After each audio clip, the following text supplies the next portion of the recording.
Go ahead. Now, please go ahead. Hello, everybody. I am happy to see you all in spite of the fact that this is really not a very happy day. I'm happy because this is, for me, the perfect response to such tragedy that we suffered, but humanity suffered, really. This was not just a Jewish tragedy. This is Tselem Elohim was hurt. The divine image was desecrated on October 7th. And we are here trying to recreate the Tselem, recreate that human face of the divine and humanity. And this is how the Kabbalists view Torah, a study of Torah, and that's actually how our rabbis always viewed the study of Torah. And there is no better response, I think. I loved Rabbi Daniel's presentation, and I love that beautiful end, and I'm going to take with me that beautiful image of the Mizbeach, of the altar, with the willows surrounding it, that beauty, the innocence, the freshness. The Mishnah is a baffling text because the Mishnah is seemingly like matter-of-fact-ish and kind of works in staccato and has like a whole bunch of quick edict. You're like, do this, do that. But every now and then, the Mishnah presents us with this beautiful image or a short but amazing story that brings all the points of the discussion home in a masterful way. As a writer of fiction, I'm always amazed at the economy of words, at the economy of imagery with which the rabbis tell a story or present an image that makes all of those bone-dry halachic debates suddenly come to life and become three, or in our case, four-dimensional. Rabbi Daniel, we're just talking about what an amazing presentation. And that image of the Mizbeach is going to go with me. Thank you. And another wonderful thing that Rabbi Daniel did is that she presented time into the story. And today we're going to talk about time. Our Mishnah is about time. Time is not just an anecdotal element. If you think about it, every bit of our religious life has an element of time in it. And in Judaism, more so, because we're such a practice-oriented civilization. And for every practice, there is a time. And that beautiful story that Rabbi Daniel told us about Rabban Gamliel waiting up because the kids are out there drinking. And we all know that, parents, we know that, how you can't fall asleep. And then when they come home, he said, just say the Shema. Just don't worry. Time is actually everything in rabbinic culture. If you think about it, the birth of the world is all marked by time. Day 1, day 2, day 3, day 4, boom, boom, boom. Every mitzvah, every idea, the Jewish calendar, remove time from the equation, and we basically have no Judaism. It's not something we think about a lot, but I call upon you to think about it now. However, there were some very strange shifts of Jewish time that we don't speak about a lot.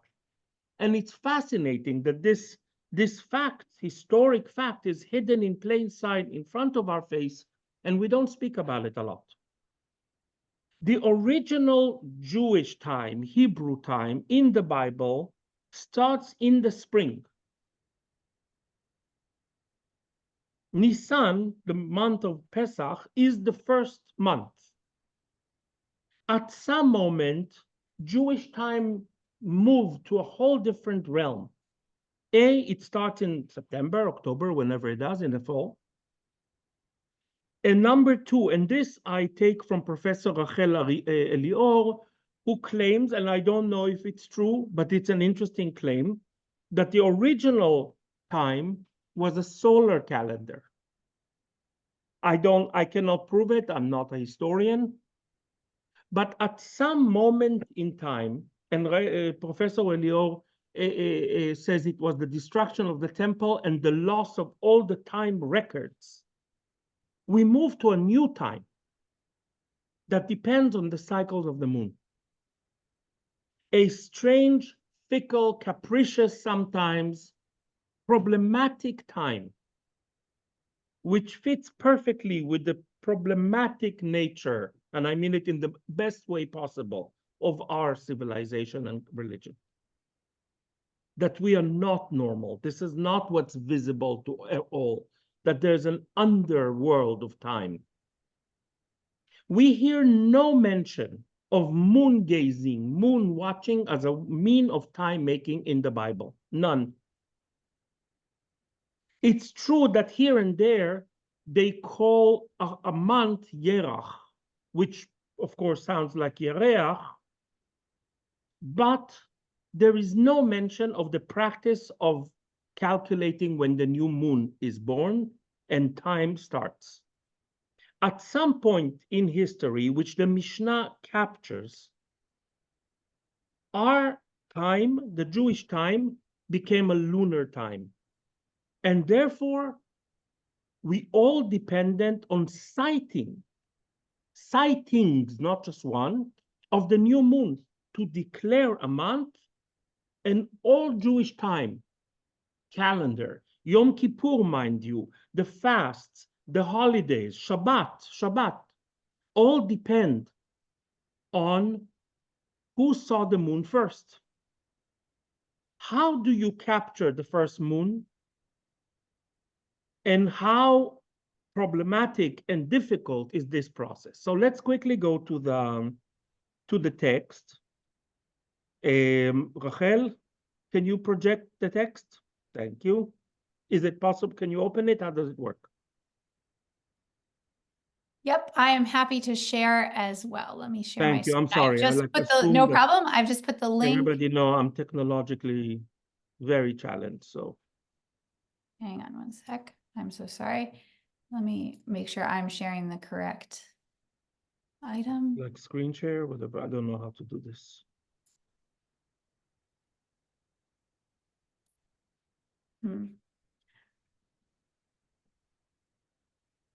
I'm sorry. Please stand by. Oh Okay, my, so I'll it wants me to well, quit and reopen Zoom. I'm so sorry. Mara, are you here and can you do the sharing so today? I'm gonna in the meanwhile keep Thank you, Mara. I'm sorry, folks. no, it's my fault. I should know how to do these things and I don't. So okay. Let's make it big. We can go. The Hebrew is really beautiful, but let's roll down a little bit. Okay, wait. You know what? Yeah, let's a little further up. I'm really sorry. Okay, perfect. The mechanism of declaring time depended on witnesses who came to the Beit Din, to the rabbinic court, and testified. They testified that there was a new they saw this like, and I want you to also think cinema here. Okay, think of the image. There are no halo of cities. The sky, the night is dark. Moonless nights are darker. You feel it. Moonlight is a thing in the ancient world. Today, it's just a tacky metaphor in like old rock songs, but moonlight was a thing. You read by it, you walked by it, you lived by the moonlight. The nights without the moon are dark. And somehow, someone, and people were sitting on the roofs or wherever on hilltops and watching a very beautiful, thin golden crescent of the moon is born. And it's exciting. And the person who saw it rushes to the rabbinic court to say, I saw the moon, declare a new month. Okay? So this is the practice. However, a lot of people want to be a part of this project. It's an exciting project. It's also rewarding, as you see. They would make big feasts You feel important. You feel like you're part of something big. People talk about you. Moshe, Ruby, whoever saw the moon. Wow, so cool. They accepted his testimony. So cool. It's a claim to fame of a sort. And then there's the human factor. There's the human factor. And this Mishnah is looking at how is the process of deciding who is worthy. Who is worthy of this, to believe their testimony. For example, it's a little further up, so I'm sorry, I'm just going to say, אב ובנו שראו את החודש, ילכו. If a father and son together saw the new moon, let them go. But they will be taken care of. Their testimony is going to be considered as one because they have influence on each other. But however, if one of them is considered unworthy, the other one will too, because the whole family will be unworthy. Now, what makes a person unworthy? That's a good question. Ve'elu en hapsulim. And by the way, there are more. This is a lot of Mishnah. I call upon you to read it now, like we're now going to run through the main ideas, and later, if you could read it, it will be very interesting, I promise. Who is not accepted as a witness? People of dubious moral character. Hamesechek bekubiya, gamblers. Hamalve beribit, usury, I don't know how to say it in English, somebody who lends money, which of course is forbidden. Mafriche yonim, it's like people who fly doves for sport, but it's a form of gambling. It's like running dogs or running horses. Socharei shvi'it, the people who are dealing with forbidden food, such as food that were grown on the Shemitah year. Va'avadim, and slaves. Okay? Why slaves? They're not free. Their mind is not free. They have the fear of the master on them. They can be pressured. Okay? These are the people. But there's also another element. Haminim, heretics. People want to come and do on purpose, disrupt the process for various reasons. Ideological reasons, religious reasons, and some people just have problematic oppositional personality. And they want to disrupt for the sake of disruption. So therefore, the testimony of who is going to be considered a reliable source saying the moon rose is a big process of vetting the witnesses and deciding how many do you actually interview before you declare a new moon. Because once you declare the new moon, and you will soon see it, there's no going back. And the whole time cycle depends. And soon you will see what happened one day. Because like everything good, there's a very intense story at the end. But before we go to that story, let's go down a little bit. Where's the flames? Can you go to sorry. Actually, let's go to Perek Bet, chapter 2. And this is an amazing image. Formally, once the moon was declared, and I want you again, think cinema. Once the new moon was declared, fires were lighted on top of the mountains to announce the appearance of the new moon. The Samaritans had issues with this. This is a whole war. It's not even sure if the Kutim are the Samaritans.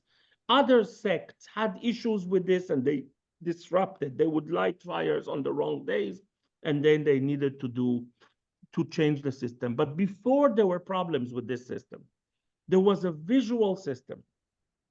The new moon is finally declared. Somebody goes on top of a tall mountain. They have large and it's described here very beautifully, large staves of cedar wood, the hardest wood. And they would light them on fire, and they would wave the stave, a flame waving. Think, I want the eyes of your imagination to be open now. On top of a big mountain where the court is, a big flame begins to wave. And then there's another station and another station. Once this light is seen, more mountains catch fire, their tops, and flames are waving. A new moon is born. A month begins. Time recreated. This is an unbelievable system. The recreation, the communal recreation of time. This is already, time is no longer in the hands of nature or the divine. Now it's a communal recreation. All of us together with a process that's built on trust and precision and rigor are creating time. And those flames would spread and spread on mountaintops, over valleys, over bodies of water, through the entire ancient Middle East and all the way to Turkey, what the Mishnah calls the land of captivity, Hagolah. Everywhere where the Jews were spread after the destruction of the temple. And the entire Golah, the entire diaspora, looked like one big bonfire. Think of this image, this amazing regal image. Now, I want to connect this to what we're doing. All this is necessary because the temple is ruined, and we suffered this great trauma. We were robbed of everything, including our center and time. But now all of us, all the communities come together on fire to recreate our Jewish time. And this is, to me, very similar to what we're doing right now. We're rekindling this fire within us.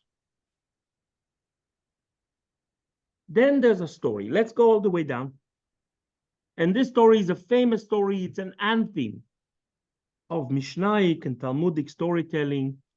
A little further down, Rabban Gamliel. Rabban Gamliel, we met at Rabbi Daniel's class, one of the big figures of the Mishnah.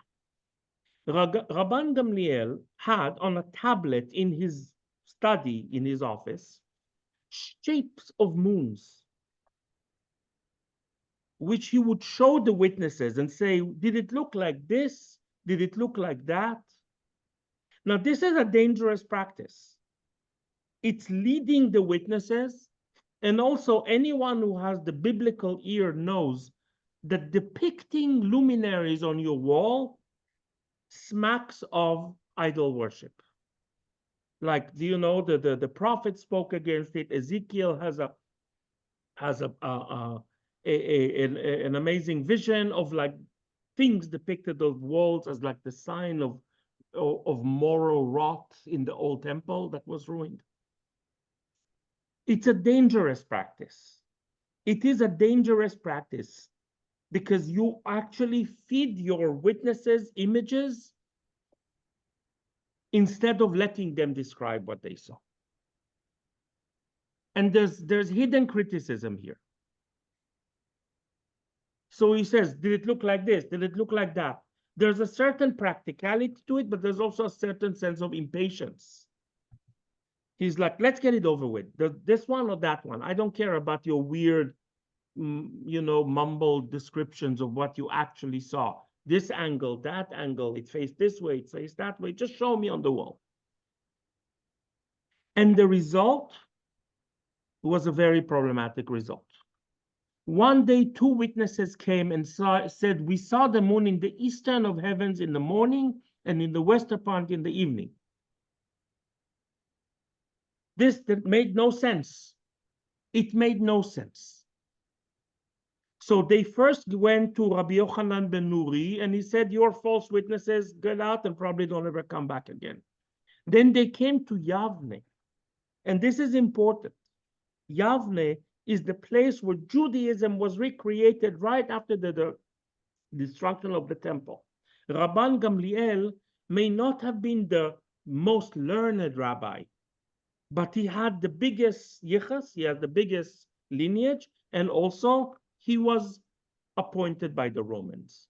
So he is kind of the Roman spiritual governor, kind of like is more of a king and less of a sage in this particular story. And Rabban Gamliel made an embarrassing mistake, and he accepted. He was busy. He was talking to the Romans. He was busy. He had bigger things. He should not have done it, but he did. He listened to two witnesses who came and gave him absurd, contradicting information. But he made the mistake of accepting them. Now what? Now what? The rabbinic world was frenzied. People go to each other and they complain and they say, what are we going to do? What are we going to do?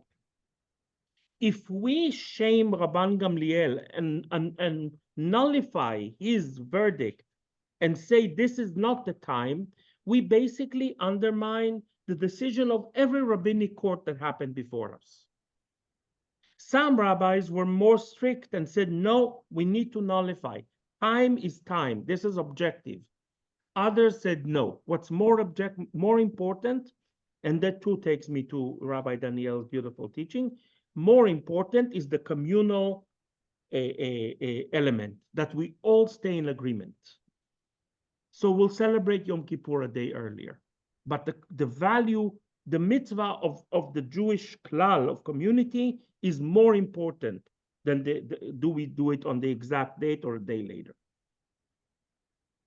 The person who was most opposed and most vocal, which is more important, about his opposition to Rabban Gamliel's decision was Rabbi Yoshua, a well-known troublemaker in the Mishnah and Talmud. One can study all his antics. He's always always speaks like truth to power, and there's always trouble wherever he arrives.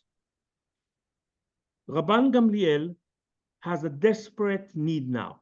He must protect not only the office of the Nasi, the prince of the Jews, but the entire process. He probably is well aware that he made a mistake and is terribly embarrassed. However, he must keep face. He sends messengers to Rabbi Yoshua. This is a very famous, very well-known scene in Talmudic and Mishnaic storytelling narrative, Agadah.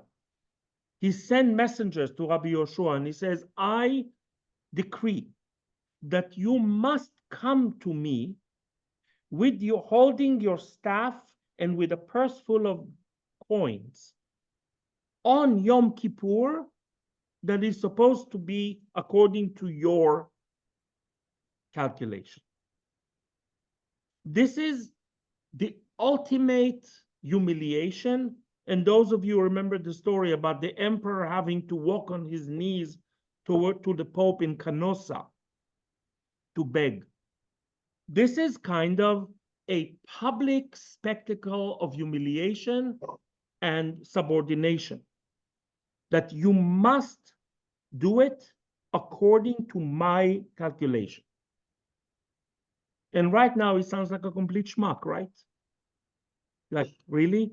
You're going to force him on the day where he knows it's Yom Kippur to desecrate the holiday in public so that you will cover up for your mistake. But look what happens when he comes in. When he arrives, let's roll down. When he arrives, Mara, can you roll down a little? When Rabbi Yoshua arrived at the lavish office of Rabban Gamliel, Rabban Gamliel did a very moving thing. He rose in the honor of Rabbi Yoshua. And he says, come in peace, my master and my disciple. This is very big of Rabban Gamliel, very big. Because what he basically says is, I know you were right. You are greater than me in wisdom. You were right. I rise before you. You are the rabbi. I'm your disciple. However, you accepted my authority for the sake of the community, for the sake of the remnant of the Jewish world. You allowed yourself to submitted yourself to my false decree. Okay, and these are people for whom intellectual integrity is everything, everything. The highest levels of intellectual integrity. You forced yourself, you broke your own time cycle, submitted to my false, sloppy time cycle. So together, we can preserve the authority of the Beit Din and keep the Jewish people together. Because once our times would have split, we would not be the same collective again. We would live on parallel timelines, parallel calendars, and these are going to be two different Judaisms.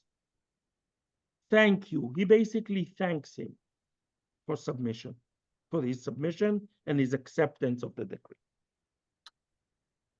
This is a very amazing story, and it's very bold because it exposes Rabban Gamliel as making a very embarrassing mistake. And basically what it says is that the whole people celebrated Yom Kippur on the wrong day. And who knows how many more times this happens. It's true that time is reborn every month. But these mistakes do happen. And our grasp of time is not complete. What is complete is our sense of community, responsibility for each other, coming together to create the holy with every new moon that is born. This is what we're doing now, coming together to recreate the holy. And may we do it for many, many more moons. Thank you so much.